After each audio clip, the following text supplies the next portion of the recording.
June 3ನೇ ತಾರೀಕು ಬುಧವಾರದಂದು ಸಾಯಂಕಾಲ 4-5 ಗಂಟೆಗೆ ಡಿಕೆ ಶಿವಕುಮಾರ್ ಅವರು ಮುಖ್ಯಮಂತ್ರಿಯಾಗಿ ಪದಗ್ರಹಣವನ್ನ ರಾಜಭವನದಲ್ಲಿ ತೆಗೆದುಕೊಳ್ತಾ ಇದ್ದಾರೆ. ಲೋಕಭವನದಲ್ಲಿ ಒಂದು ಕಾರ್ಯಕ್ರಮ ಆದರೆ ಇದೀಗ ಇನ್ನೊಂದು ಮಹತ್ವದ ಕಾರ್ಯಕ್ರಮವನ್ನು ಕೂಡ ಇದೀಗ ಆಯೋಜನೆ ಮಾಡೋದಕ್ಕೆ ಎಲ್ಲ ಸಿದ್ಧತೆಗಳು ಪಕ್ಷದ ಕಡೆಯಿಂದ ನಡೀತಾ ಇದೆ. ಒಂದು ರೇಸ್ ಕೋರ್ಸ್ ರಸ್ತೆಯಲ್ಲಿರುವಂತಹ ಕಾಂಗ್ರೆಸ್ ಭವನದ ನೂತನ ಕಟ್ಟಡದ ಶಂಕುಸ್ಥಾಪನೆಯನ್ನು ಕೂಡ ಅವತ್ತು ನಿಗದಿ ಮಾಡೋದಕ್ಕೆ ಡಿಕೆ ಶಿವಕುಮಾರ್ ಅವರು ಯೋಚನೆಯನ್ನ ಮಾಡ್ತಿದ್ದಾರೆ. ಇದೇ ಕಾರಣಕ್ಕೋಸ್ಕರ ಇದೀಗ ಸ್ಥಳ ಪರಿಶೀಲನೆಯನ್ನು ಕೂಡ ಮಾಡಿದ್ದಾರೆ. ರೇಸ್ ಕೋರ್ಸ್ ರಸ್ತೆಯಲ್ಲಿ ಹಿಂದೆ ಇದ್ದಂತಹ JDS ಕಟ್ಟಡ ಏನಿತ್ತು ಅದು ಈಗ ಕಾಂಗ್ರೆಸ್ ಭವನ ಆಗಿದೆ. ಆ ಕಾಂಗ್ರೆಸ್ ಭವನದ ಹಳೆ ಕಟ್ಟಡವನ್ನ, ಕಲ್ಲಿನ ಕಟ್ಟಡವನ್ನ ಕೆಡವಿ ಇದೀಗ ಆ ಜಾಗದಲ್ಲಿ ಹೊಸ ಕಟ್ಟಡ ನಿರ್ಮಾಣಕ್ಕೆ ಎಲ್ಲ ಸಿದ್ಧತೆಗಳು ಕೂಡ ನಡೀತಾ ಇದಾವೆ. ರಾಹುಲ್ ಗಾಂಧಿ ಅವರು ಡಿಕೆ ಶಿವಕುಮಾರ್ ಅವರ ಪ್ರಮಾಣ ವಚನ ಕಾರ್ಯಕ್ರಮಕ್ಕೆ ಆಗಮಿಸ್ತಾ ಇರುವಂತಹ ಹಿನ್ನೆಲೆಯಲ್ಲಿ ಅದೇ ಸಂದರ್ಭದಲ್ಲಿ ಇಲ್ಲಿಯೂ ಕೂಡ ಶಂಕುಸ್ಥಾಪನೆಯ ಕಾರ್ಯಕ್ರಮವನ್ನ ಆಯೋಜನೆ ಮಾಡಬೇಕು ಅಂತ ಹೇಳಿ ಇದೀಗ ಡಿಕೆ ಶಿವಕುಮಾರ್ ಅವರು ಪ್ಲಾನ್ ಮಾಡ್ಕೊಂಡಿದ್ದಾರೆ. ಒಂದು ಕಡೆ ಪಕ್ಷದ ಕಟ್ಟಡದ ಶಂಕುಸ್ಥಾಪನೆ ಈ ಜಾಗದಲ್ಲಿ ನಡೀತಾ ಇದ್ರೆ, ಜೊತೆಗೆ ಲೋಕಭವನದಲ್ಲಿ ಕಾರ್ಯಕ್ರಮ ಆದ್ದರಿಂದ ಡಿಕೆ ಶಿವಕುಮಾರ್ ಅವರ ಪ್ರಮಾಣ ವಚನವನ್ನ ಕಣ್ತುಂಬಿಕೊಳ್ಳೋದಕ್ಕೆ ಎಲ್ಲ ನಾಯಕರಿಗೂ ಕೂಡ ಸಾಧ್ಯವಾಗೋದಿಲ್ಲ. ಹೀಗಾಗಿ ಕೆಪಿಸಿಸಿಯ ಪದಾಧಿಕಾರಿಗಳು, ಜಿಲ್ಲಾ ಅಧ್ಯಕ್ಷರುಗಳು, ಬ್ಲಾಕ್ ಕಾಂಗ್ರೆಸ್ ಅಧ್ಯಕ್ಷರು ಸೇರಿದಂತೆ ಬೇರೆ ಬೇರೆ ಜಿಲ್ಲೆಗಳಿಂದ ಬರುವಂತಹ ಪದಾಧಿಕಾರಿಗಳಿಗೆ ಈ ಒಂದು ಸ್ಥಳದಲ್ಲಿಯೇ ವೇದಿಕೆಯನ್ನು ನಿರ್ಮಾಣ ಮಾಡಿ ಇಲ್ಲಿ ದೊಡ್ಡ ದೊಡ್ಡ ಸ್ಕ್ರೀನ್ಗಳನ್ನ ಅಳವಡಿಸಿ ಆ ಪ್ರಮಾಣ ವಚನ ಕಾರ್ಯಕ್ರಮದ ವೀಕ್ಷಣೆಗೆ ಒಂದು ಅವಕಾಶವನ್ನ ಮಾಡಿಕೊಡಬೇಕು ಅಂತ ಹೇಳಿ ಈಗಾಗಲೇ ಸಿದ್ಧತೆಗಳು ನಡೀತಾ ಇದ್ದಾವೆ.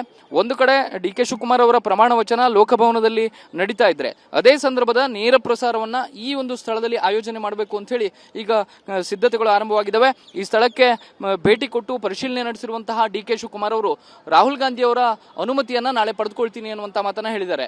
ಇನ್ನೂ ಕೂಡ ರಾಹುಲ್ ಗಾಂಧಿ ಅವರು ಈ ಕಾರ್ಯಕ್ರಮದ ಬಗ್ಗೆ ಸಂಪೂರ್ಣವಂತ ಮಾಹಿತಿ ರಾಹುಲ್ ಗಾಂಧಿ ಅವರ ಕಚೇರಿಗೆ ಇಲ್ಲ. ರಾಹುಲ್ ಗಾಂಧಿ ಅವರು ಒಂದು ಕಡೆ ಡಿಕೆ ಶಿವಕುಮಾರ್ ಅವರ ಪ್ರಮಾಣ ವಚನಕ್ಕೆ ಲೋಕಭವನಕ್ಕೆ ಬರ್ತಾರೆ.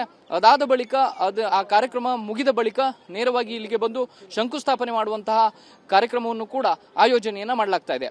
ರಾಹುಲ್ ಗಾಂಧಿ ಅವರ ಅನುಮತಿ ಸಿಕ್ಕಿದ್ರೆ ಬಹುತೇಕ ಈ ಸ್ಥಳದಲ್ಲಿ 100 ಕಾಂಗ್ರೆಸ್ ಕಟ್ಟಡಗಳ ನಿರ್ಮಾಣಕ್ಕೆ ಏನು ಡಿಕೆ ಶಿವಕುಮಾರ್ ಅವರು ಕಳೆದ ಕೆಲ ವರ್ಷಗಳಿಂದ ಆಯೋಜನೆಯನ್ನ ಮಾಡ್ಕೊಂಡು ಬಂದಿದ್ರು, ಅದಕ್ಕೊಂದು ಸಿದ್ಧತೆಯನ್ನ ಮಾಡ್ಕೊಂಡು ಬಂದಿದ್ರು.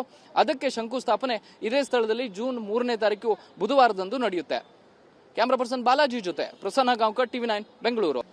ಜೂನ್ 3ನೇ ತಾರೀಕು ಬುಧವಾರದಂದು ಸಾಯಂಕಾಲ 4-5 ಗಂಟೆಗೆ ಡಿಕೆ ಶಿವಕುಮಾರ್ ಅವರು ಮುಖ್ಯಮಂತ್ರಿಯಾಗಿ ಪದಗ್ರಹಣವನ್ನ ರಾಜಭವನದಲ್ಲಿ ತೆಗೆದುಕೊಳ್ತಾ ಇದ್ದಾರೆ. ಲೋಕಭವನದಲ್ಲಿ ಒಂದು ಕಾರ್ಯಕ್ರಮ ಆದರೆ ಇದೀಗ ಇನ್ನೊಂದು ಮಹತ್ವದ ಕಾರ್ಯಕ್ರಮವನ್ನು ಕೂಡ ಇದೀಗ ಆಯೋಜನೆ ಮಾಡೋದಕ್ಕೆ ಎಲ್ಲ ಸಿದ್ಧತೆಗಳು ಪಕ್ಷದ ಕಡೆಯಿಂದ ನಡೀತಾ ಇದೆ.